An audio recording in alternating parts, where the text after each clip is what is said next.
Hello friend, welcome back to our channel. আজ আমি তোমাদের সাথে শেয়ার করব একটা নতুন রেসিপি, মানে আমার রান্নাঘরের এটা নতুন রেসিপি। সেটা হলো চাল কুমড়ো। দেখো, চাল কুমড়োটা কিন্তু আমাদের বাড়ির গাছেরই। তো চাল কুমড়োটা আমি প্রথমে এরকম কেটে নিয়েছি। দেখো, চাল কুমড়োটা কিন্তু বেশ বুড়ো হয়ে গেছে, আর এই বুড়ো চাল কুমড়ো খেতেও কিন্তু ভীষণ টেস্টি হয়। তো প্রথমে আমি চাল কুমড়োর বুকটা কেটে নিয়েছি, আর এরপরেও এর খোসা ছাড়িয়ে প্রত্যেকটা আলাদা আলাদা করে রেখেছি। দেখো, রেখে এবার এর মধ্যে জল দিয়ে ভালো করে ধুয়ে নিয়ে এবার এগুলো একদম ছোট ছোট করে একদম ঝিরিঝিরি করে কুচিয়ে নেব। দেখো, একদম পাতলা পাতলা করে কিন্তু কেটেছি।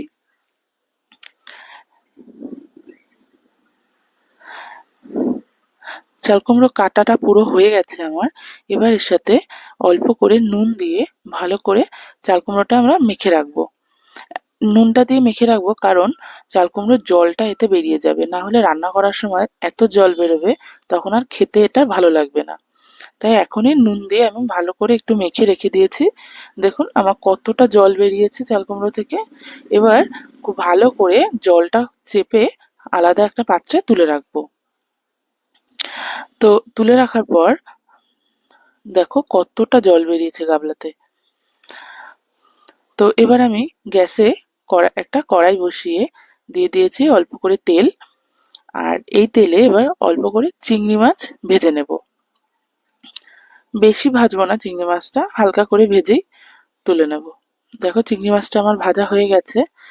এবারই ওই কড়াইতে দিয়ে দেবো আরো কিছুটা তেল, আর দিয়ে দেব একটা শুকনো লঙ্কা।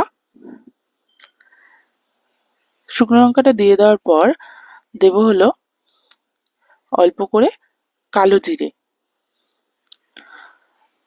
কালো জিরেটা দিয়ে দিলাম, আর দেব অল্প কিছু চেরা কাঁচা লঙ্কা। চেরা কাঁচা লঙ্কা দিয়ে এবার একটু মানে ভেজে নিয়ে দিয়ে দেবো ওই চাল কুমড়ো কাটাটা। এবার চাল কুমড়ো আরো খুব ভালো করে সবকিছু মিশিয়ে নেব তেলের সঙ্গে লঙ্কার সাথে।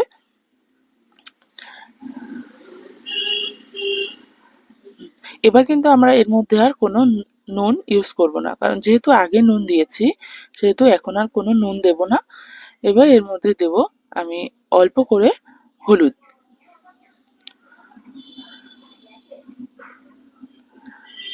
হলুদটা দিয়েও এবার সবকিছু খুব ভালোভাবে মিশিয়ে নিচ্ছি। এবার আমি একটু ঢাকা দিয়ে নিয়েছিলাম। দেখো, চাল কুমড়োটা কিন্তু বেশ আমি ভাজা ভাজা হয়ে গেছে। আমি কিন্তু এখানে আর কোনো নুন ইউজ করিনি। যদি লাগে পরে একদম লাস্টে যদি লাগে তাহলে একটু দিয়ে নেব। তো দেখো, আমার চাল কুমড়োটা প্রায় ভাজা হয়ে এসছে। এবার আমি এর মধ্যে দিয়ে দেবো ওই আগে থেকে যে ভেজে রাখা চিংড়ি মাছটা, সেইগুলো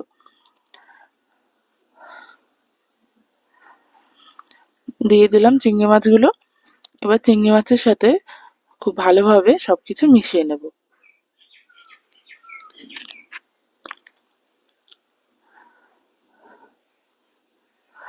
দেখো, ওইদিকে ওটা হতে থাক, আর এদিকে একটা বাটির মধ্যে আমি নিয়ে নিয়েছি চালের গুঁড়ো। চালের গুঁড়োটা একটু জল দিয়ে গুলিয়ে নেব। এবার এই গোলাটা আমরা দিয়ে দেব ওই চাল কুমড়োর মধ্যে, এর মধ্যে দিয়ে দেব। তা-